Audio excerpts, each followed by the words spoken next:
Hello everybody, it's Tim here again, here with another movie review. No, not Annabelle Comes Home, which I am going to get to.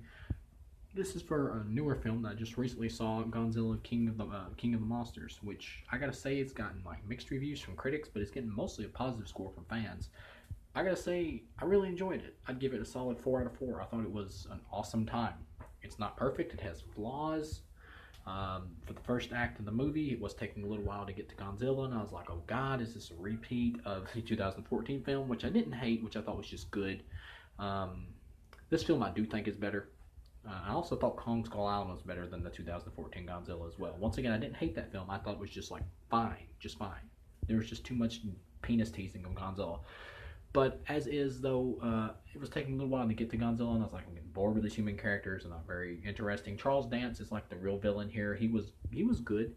Vera Farmiga's acting was actually pretty weak here, and the little girl who was on Stranger Things, which I've never watched, here she is good acting wise, but her character is extremely forgettable. So is her father's character. But after a while, I kind of warmed up to the father by the end. I was like, well, you're here. I'm used to kind of seeing you by now. You're fine. Ken Watanabe is here, who actually sacrificed himself after Godzilla has been destroyed by I believe it's the Oxygen Destroyer.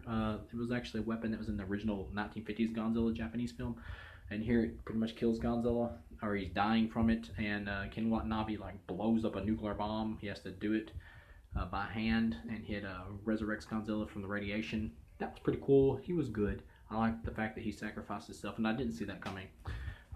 King Ghidorah on here, the big three-headed dragon, is freaking awesome, and I love the special effects of him like blowing lightning breath at everybody, kind of like Godzilla's atomic fire. That was awesome. Mothra was really cool here. I wanted a little bit more of Mothra at a certain point, but when he showed up, or it's a she, when she showed up again at the final for the big epic battle, that was cool. And teaming up with Godzilla to help kick King Ghidorah's ass, that was cool.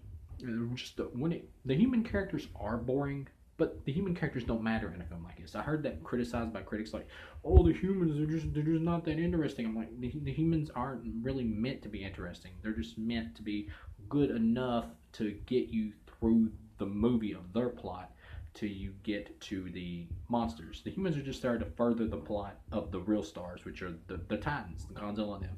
Vera Farmiga's plan is just like really stupid. Doesn't really make much sense. He wants to like unleash all the Titans so they can destroy the Earth, and naturally rebuild itself and be plentiful again to get rid of the disease of the world. She wants to do this because her son was actually killed in the first film, so it really doesn't make any sense because she's going to be killing like millions of other people's kids. So anyway, her daughter wants to stop her, and she's trying to lead Godzilla or whatever, get Godzilla. She's trying to show up and communicate with the big dragon and all that. And Godzilla shows up and fights King Ghidorah once underwater and like rips off one of his heads. And then the thing like that's when he's hit by the Oxygen Destroyer thing and pretty much killed. And then he like regrows his head, like regenerated. And I didn't know that thing could do that. But it's been a long time since I've seen the Japanese films. So that was cool. Rodan is in here, the big winged one, like a big giant bird who comes out of a volcano. That was really awesome scene where he's like flying to this city, and this person's like trying to hold on. He gets pulled away by his wind current. I mean, not wind. That was cool action scene. You get to the end, and it's time for the epic battle, and Mothra like sacrifices herself to pretty much slow down the big dragon, so Godzilla can have time to get back up.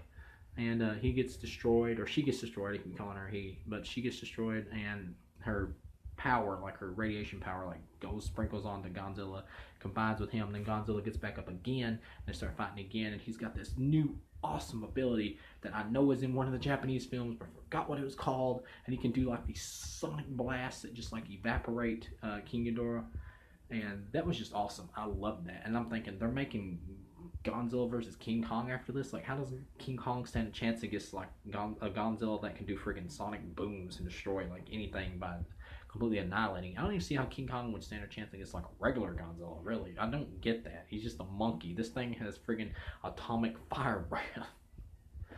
He can literally, like, 2 or 3 shots should be enough just to like completely roast King Kong, unless he's like doing silly backflips and stuff, like trying to dodge it. But anyway, all in all, this was just an awesome time. Yes, the human characters are lackluster, but they're passable enough to get you through the story to the real star, which is Godzilla. And that's what matters in a film like this. This is a destruction film. It's like Independence Day, which is also another great destruction film. The humans, they don't really matter. And I was getting kind of bored with them a little bit for the first part of the movie, first act. And I was like, where's Godzilla? But when he does show up and it kicks into high gear a little bit towards the end of the first act, and this is a long movie, when it comes down to the monsters showing up and everything, it gets really into the plot. I was invested, I was interested, and I wanted to see where it was going, and I had a great time. And that's really all that matters in a Godzilla film. So thank you guys for watching, and I'll see you again.